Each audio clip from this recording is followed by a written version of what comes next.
It's Thursday, June 28th, 2012, a day that will live in infamy, a horrible day for our republic. I'm Alex Jones, and this is InfoWars Nightly News. Tonight, the Supreme Court betrays the Republic and upholds Obamacare. Then, the mainstream media blacks out shocking revelations of a possible false flag event during the London Olympics. Plus, Joe Gilbert, the writer and director of Dreams of My Real Father, talks with Alex Jones about the controversial book and documentary film exposing Obama's true origin and hidden past. Also, why we don't need vaccines with Dr. Joe Wallach. That's up next on the InfoWars Nightly News.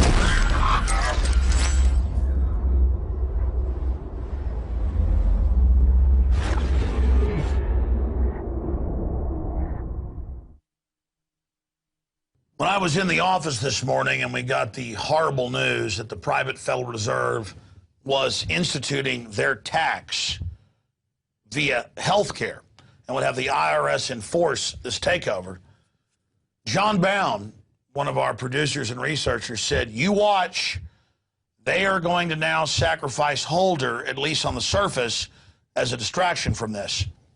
Boom, they had the vote today to slap Holder on the wrist for the contempt of Congress. Now, I looked up the statutes. They refer it to the Attorney General, but you can't do that because he's the guy that's in contempt.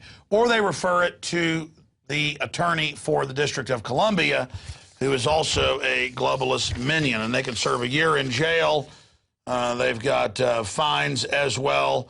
The statute hasn't been changed since the 1890s, or the 1790s, excuse me.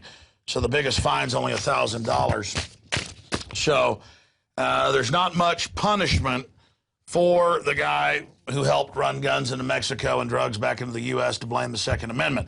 By the way, that was even the Washington Post now, that Wayne LaPierre of the NRA is talking about the drug dealing angle of this. So it is really scaring the system that this information is coming out. But the House has held Mr. Holder in contempt. He was the Deputy Attorney General back during Oklahoma City, which they used to demonize the Second Amendment and a lot more. But he is still just a minion in the final equation. But that news is nonetheless very, very important.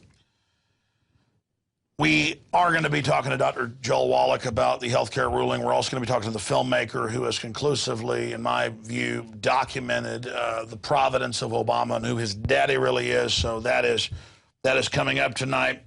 But first, here on the teleprompter free transmission, I covered this for 3 painful hours on the radio today because it's just another signpost of tyranny. Government-run health care. I had said that I believe they were going to rule for it because it's what the insurance companies wrote. It's what they wanted. They're owned by the big banks. It's not even really socialist health care, and that's bad enough. It's eugenicist, globalist, death panel health care. And they know exactly what they're doing. But people said, oh, no, in the arguments a few months ago, the Supreme Court said they were going to rule against it. So I said, okay, well, that's a good sign for our country. But we had one of the Republican-appointed justices go over to make it the 5-4 ruling for it. And on this day, upheld the individual health insurance mandate that is the heart of the President Obama's landmark health care law. In fact, out of 5 issues being looked at, they upheld 4. And again, it was in the Wall Street Journal. They had the head of the healthcare and insurance banker consortium in there. I remember last year they were saying, oh, yeah, we wrote this. We think it's great. And we saw in the news today, in fact, we have some of those articles from Investment Watch, also Barron's, stocks exploded for healthcare companies and insurance companies because it makes 35 million people buy insurance, and it allows the government and these boards staffed by HMO and insurance company people to say your doctor can't give you a treatment. So this is not a big boon for the doctors or even hospitals in many extents. It is the insurance companies who make you buy their product, already up by 25%. They're talking about 50% increase the next 2 years. Make you buy their product, but wait, it gets worse. It gets a lot worse. The IRS, as was in the bill, has already hired 7,500 extra people. They're going to hire another 10,000. And I'm already getting calls, and we're vetting this. They're already, months ago, because they knew where the ruling was going, taking money out of people's accounts who don't have insurance. The IRS is, out of your bank accounts, digitally. They already have this capability to quote, go towards Medicaid and Medicare because they say you're not buying it. And Rubio talked about this a long time ago, but now it is actually happening. The Supreme Court upholds Obama's health care law. And now, since health care is socialized, oh, well, the government's going to control what you eat.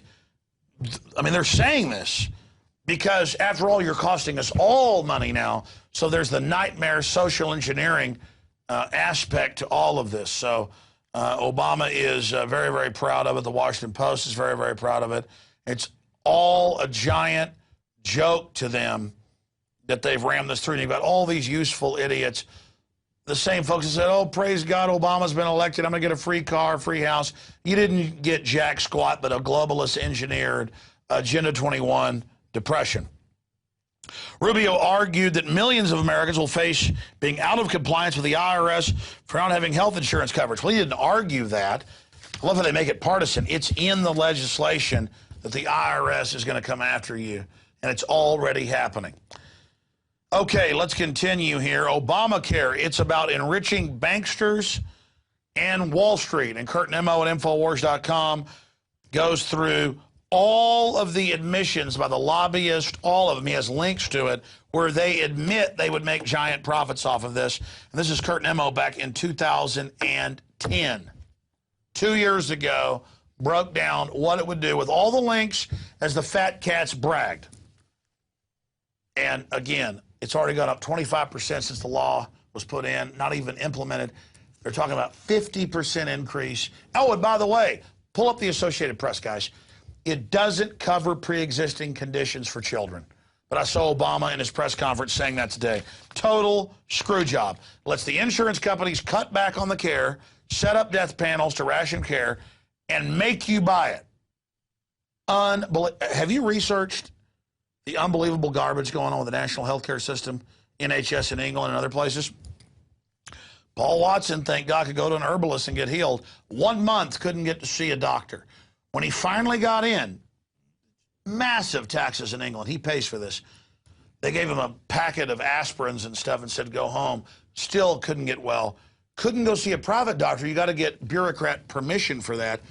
Was able to get well on herbs and things. This is what we're talking about, folks.